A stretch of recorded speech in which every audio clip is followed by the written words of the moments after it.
जी कहाँ गए सुबह सुबह? तो लक्ष्मी जी बोली, ये रोज जाते हैं, सुबह उठते ही चले जाते हैं। कहाँ जाते हैं ये मुझे नहीं पता, सुबह उठते ही स्नान ध्यान करके चले जाते हैं। तो नारद जी हमारे जो हैं, जैसे हमारी जीवन के स्क्रिप्ट राइटर ठाकुर जी हैं, ऐसे ठाकुर जी की लीला के स्क्रिप्ट राइटर नारद जी हैं। कई बार कई लीलाएं तो नारद जी की वजह से होती है ठाकुर जी के जीवन में। तो नारद जी बोले, अच्छा कैसी गृहिणी हो आप कि आपके पतिदेव सुबह सुबह कहीं जाते और आपको पता ही नहीं है? ठीक है, अब वो तो परमात्मा है, अपनी इच्छा, ना जाने क्या क्या उनकी लीलाएं हैं, हमने कभी विचार भी नहीं किया। नहीं नहीं, गलत कर रही हो आप, यहाँ आपका पातिव्रत धर्म नष्ट हो रहा है। आपके पतिदेव सुबह सुबह उठ करके कहीं जा रहे हैं और आप देखती तक नहीं हो उनकी ओर। तो लक्ष्मी जी के मन में शंका आ गई। इस शंका उत्पन्न करने वाले भी कई लोग होते। कई लोगों में शंका होती नहीं है, शक होता नहीं, पर कई लोग करवा देते हैं। अच्छे रूप में हो तो कोई बात नहीं है, बुरे रूप में नहीं होना चाहिए। नारद जी महाराज ने शंका उत्पन्न करा दी। बोले क्या करूं मैं, आप बताओ। बोले कुछ नहीं, कल जब सुबह जाएं तो पीछे पीछे जाना, आप देखना कहाँ जाते हैं और थोड़ा पता तो लगाओ, बाकी आगे का हम देख लेंगे, सब क्या करना है। तो सुबह सुबह ठाकुर जी उठ करके स्नान ध्यान करके नित्य के भांति निकले। पीछे पीछे लक्ष्मी जी छुप छुप के जा रही हैं, देखूं कहाँ जाते हैं। तभी वैकुंठ में कहीं जाकर के ठाकुर जी एक द्वार जैसा था, उसके अंदर प्रवेश कर गए। भीतर से द्वार बंद कर लिया। लक्ष्मी जी बाहर तक देख आई, लौट करके आई। नारद जी से बोला, मैंने देख लिया, कहाँ गए? बोले कहाँ गए? बोले यहाँ से ऐसे ऐसे जाके इधर उधर जाके वहाँ एक द्वार है, उसके अंदर प्रवेश कर गए। जय हो दिगंबरा। हमारे नासिक दत्त धाम के पूज्य गुरु जी पधारे हैं, बहुत बहुत प्रणाम, अभिनंदन। तो क्या बता रहा था मैं? तो एक द्वार में प्रवेश कर गए। तो लक्ष्मी जी ने आकर के नारद जी को बताया, बोले कि एक द्वार के भीतर प्रवेश कर गए थे।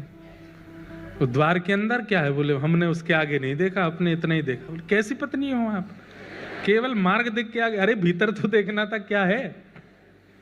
बोले आपने कहा था आगे का आप संभाल लोगे, आप ही देखो।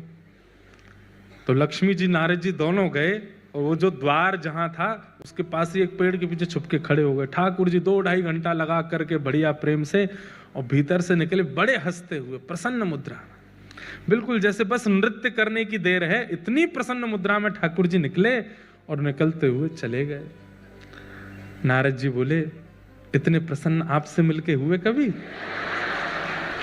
तो लक्ष्मी जी बोली, नहीं प्रसन्न तो रहते हैं, आप ऐसा क्यों कह रहे हैं? बोले नहीं, देख रहे हो ये प्रसन्नता कुछ और है।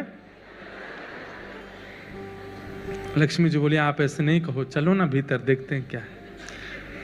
ठाकुर जी जब चले गए वहां से, तो नारद जी लक्ष्मी जी के साथ उस द्वार के भीतर प्रवेश किए। भीतर जाकर के देखा तो एक बहुत सुंदर सा एक भवन, बहुत सुंदर आंगन, बड़ी सुंदर सुगंधी आ रही है, बहुत सुंदर सूर्य की किरण भीतर पड़ रही है, अद्भुत, मतलब सात्विक वातावरण भीतर। और वहां एक आसन लगा हुआ था। आसन के पास जाकर के देखा तो प्रसन्न हुए, ठाकुर जी का होगा। उस आसन के सामने एक चौकी थी, उस चौकी के ऊपर एक सिंहासन था, वो सिंहासन एक कपड़े से ढका हुआ था। नारद जी बोले, सिंहासन क्या है और ये ढका हुआ क्यों है? लक्ष्मी जी बोली, आप देखो ना, आपने कहा था कहीं ऐसी कोई चीज ना हो कि हम देख लें, ठाकुर जी नाराज ही हो जाएं, आप देखो। तो नारद जी महाराज ने जैसे ही वो वस्त्र हटाया, देख करके लक्ष्मी जी और नारद जी दोनों के नेत्र चकित रह गए। कैसे? वो एक आसन था और उस आसन में 4 खाने बने हुए थे। खाने समझते हैं? 4 ब्लॉक्स थे, जैसे आपके 3 ब्लॉक हैं, ऐसे 4 खाने थे। एक खाने में लिखा था सतयुग, एक खाने पर लिखा था त्रेता, द्वापर और कलयुग। और उन चारों खानों में उस युग के जो भक्त हैं उनकी छोटी छोटी प्रतिमाएं रखी थी, उन पर तिलक चढ़ा हुआ था, पुष्प अर्पित हुए थे, उनको तिलक चंदन आदि मतलब सतयुग के भक्तों के स्वरूप, त्रेता के भक्तों के स्वरूप, द्वापर के भक्तों के स्वरूप, कलयुग के भक्तों के, सबके स्वरूप रखे और ठाकुर जी उनकी आराधना करके गए। नारद जी महाराज ने देखा उन भक्तों के स्वरूप में नारद जी का भी स्वरूप रखा है। नारद जी बोले यह तो मैं भी रखा हूं। लक्ष्मी जी बोली इधर देखिए मैं भी हूं। लक्ष्मी जी का भी आराधन करके गए हैं। वहां पर मीराबाई का भी स्वरूप है, गोस्वामी तुलसीदास जी का भी स्वरूप है, हमारे श्री तुकाराम जी महाराज का, ज्ञानेश्वर माउली का, सबके स्वरूप विराजमान, और ठाकुर जी उनको प्रणाम कर रहे थे। देख करके नारद जी के नेत्र सजल हो गए। बोले कैसे भक्त वत्सल हैं ठाकुर जी, पूरा विश्व इनको वंदन करता है और वो अपने प्रत्येक भक्त का वंदन करते। मेरा सुमिरन हरि करें, ध्यान से सुनिएगा, मेरा सुमिरन हरि करें। भक्ति की पराकाष्ठा क्या है? भक्ति की पराकाष्ठा क्या है? मैं हरि का सुमिरन करूं, ये प्रारंभ है, पर एक स्थिति ऐसी आ जाए कि मेरा सुमिरन हरि करें, मैं पावा विश्राम, मैं आराम करूं, मेरा सुमिरन ठाकुर जी कर रहे हैं। ठाकुर जी आराधन करते हैं, अपने भक्तों को पूजते हैं, अपने भक्तों को वंदन करते हैं।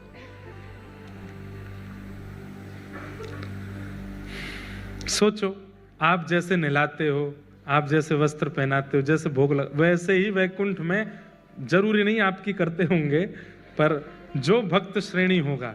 हाँ, मुझे कुछ अपने वृंदावन के और हमारे व्रजमंडल के कुछ ऐसे रसिक जन दिख रहे हैं अभी भी, जिनके स्वरूप की आराधना ठाकुर जी करते होंगे, वो हैं उस लायक। ठाकुर जी इत्र लगाते होंगे, ठाकुर जी पोशाक पहनाते होंगे, और सही बताऊं तो ठाकुर जी जैसी आराधना करते हैं वैसे ही फिर वो लोग हमको यहाँ दिखाई देते हैं, वैसे ही उनका स्वरूप दिखने लगता है। अब रसिक संत जनों को आप देखो, मैं कहा करता हूं, उनके वस्त्र 200-300 रुपए के वस्त्र पहनते हैं, मुख पर कोई क्रीम पाउडर लगाते नहीं हैं, सामान्य सा उनका वेशभूषा स्वरूप रहता है, फिर भी उनके प्रति इतना आकर्षण क्यों है? क्योंकि ठाकुर जी उनके निश्चित स्वरूप की सेवा करते होंगे। ठाकुर जी भक्त अधीन हैं। Looks sweet, but you फेंक तो